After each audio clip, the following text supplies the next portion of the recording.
श्रावण मास महत्व अध्याय 12 स्वर्णगौरी व्रत का वर्णन तथा व्रत कथा।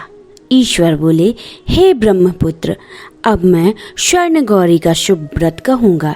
यह व्रत श्रावण मास में शुक्ल पक्ष तृतीया तिथि को होता है। इस दिन प्रातःकाल स्नान करके नित्य कर्म करने के बाद संकल्प करें और 16 उपचारों से पार्वती तथा शंकर जी का पूजन करें। इसके बाद भगवान शिव से प्रार्थना करें, हे आदिदेव आइए, हे जगतपते मैं आपसे प्रार्थना करता हूँ।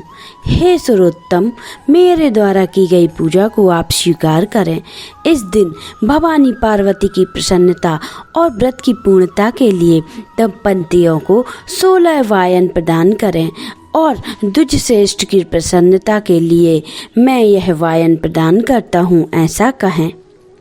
चावल के पूर्ण के 16 पकवानों से 16 बांसों की टोकरियों को भरकर तथा उन्हें वस्त्र आदि से युक्त करें और पुनः 16 द्विज दंपतियों को बुलाकर इस प्रकार कहते हुए प्रदान करें, व्रत की संपूर्णता के लिए मैं ब्राह्मणों को यह प्रदान करता हूँ। मेरे कार्य की समृद्धि के लिए सुंदर अलंकारों से विभूषित तथा पति व्रत से सुशोभित ये शोभनीय सुहागन स्त्रियां इन्हें ग्रहण करें। इस प्रकार 16 वर्ष अथवा 8 वर्ष या 4 वर्ष या 1 वर्ष तक इस व्रत को करके शीघ्र ही इसका उद्यापन कर देना चाहिए। पूजा के अंतर्गत कथा का श्रवण करके वाचक की विधिवत पूजा करनी चाहिए। सनंत कुमार बोले, हे प्रभु, इस व्रत को सर्वप्रथम किसने किया, इसका महत्व कैसा है और इसकी उद्यापन विधि किस प्रकार करनी चाहिए, अब आप मुझे बतलाएं। ईश्वर बोले, हे महाभाग, आपकी उत्तम बात पूछी है। अब मैं आपके समक्ष मनुष्य सभी को संपदा प्रदान करने वाले स्वर्णगौरी नामक इस व्रत का वर्णन करता हूँ। पूर्व काल में सरस्वती नदी के तट पर सुबिला नामक विशालपुरी थी। उस नगरी में कुबेर के समान चंद्रपघ नामक एक राजा राज्य करता था। उस राजा की रूप वर्ण लावण्य से संपन्न, सौंदर्य तथा मंदमुग्ध से युक्त और कमल के समान नेत्रों वाली महादेवी और विशाल नामक 2 भार्याएं थीं। उन दोनों में श्रेष्ठ महादेवी नामक भार्या राजा को अधिक प्रिय थी। आखेट करने में आसक्त मन वाले वे राजा किसी समय वन में गए और वहाँ सिंहों, शार्दूलों, सूकरों, वन्य भैंसों तथा हाथियों को मारकर प्यास से व्याकुल होकर उस घोर वन में इधर उधर भ्रमण कर रहे थे। राजा ने उस वन में चकवा चकवी तथा वतकों से युक्त भ्रमकों तथा पिन्नकों को समन्वित और विकसित मल्लिका, चमेली, कुमुद तथा कमल से सुशोभित अप्सराओं का एक सुंदर सरोवर देखा। उस सरोवर के तट पे आकर उसका जल पीकर राजा ने भक्ति पूर्वक गौरी का पूजन करती हुई अप्सराओं को देखा। तब कमल के समान नेत्रों वाले राजा ने उनसे पूछा, आप लोग यह क्या कर रही हैं? इस पर उन सब ने कहा, हम लोग स्वर्णगौरी नामक उत्तम व्रत कर रही हैं। यह व्रत मनुष्यों को सभी संपदा प्रदान करने वाला है। हे नृपश्रेष्ठ, आप भी इस व्रत को कीजिए। राजा बोले, इसका विधान कैसा है और इसका क्या फल है, मुझे यह सब विस्तार से बताइए। तब वे सारी स्त्रियां विस्तार से बताने लगीं। हे राजन, यह स्वर्णगौरी नामक व्रत श्रावण मास के शुक्ल पक्ष की तृतीया से किया जाता है। इस व्रत में भक्ति पूर्वक अत्यंत प्रसन्नता के साथ माता पार्वती और भगवान शिव का पूजन करना चाहिए। पुरुषों को 16 तारों वाला एक डोरा दाहिने हाथ में बांधना चाहिए, स्त्रियों के लिए बाएं हाथ में बांधना चाहिए या फिर गले में डोरा बांधना चाहिए। यह सब सुनने के बाद संयत चित्त से राजा बोले। राजा ने भी उस व्रत को संपन्न करके 16 धागों से युक्त डोरे को अपने दाहिने हाथ में बांध लिया। उन्होंने कहा, हे देवीश, मैं इस डोरे को बांधता हूँ, आप मेरे ऊपर प्रसन्न हों और मेरा कल्याण करें। इस प्रकार देवी का व्रत करके वे अपने घर आ गए। राजा के हाथ में डोरा देखकर श्रेष्ठ रानी महादेवी ने पूछा और सारी बातें सुनकर वह राजा के ऊपर अत्यंत कुपित हो उठी। राजा ने कहा, ऐसा मत करो। लेकिन रानी ने उस डोरे को तोड़कर बाहर एक सूखे पेड़ के ऊपर फेंक दिया। उस डोरे के स्पर्श मात्र से वह पेड़ पल्लवों से युक्त हो गया।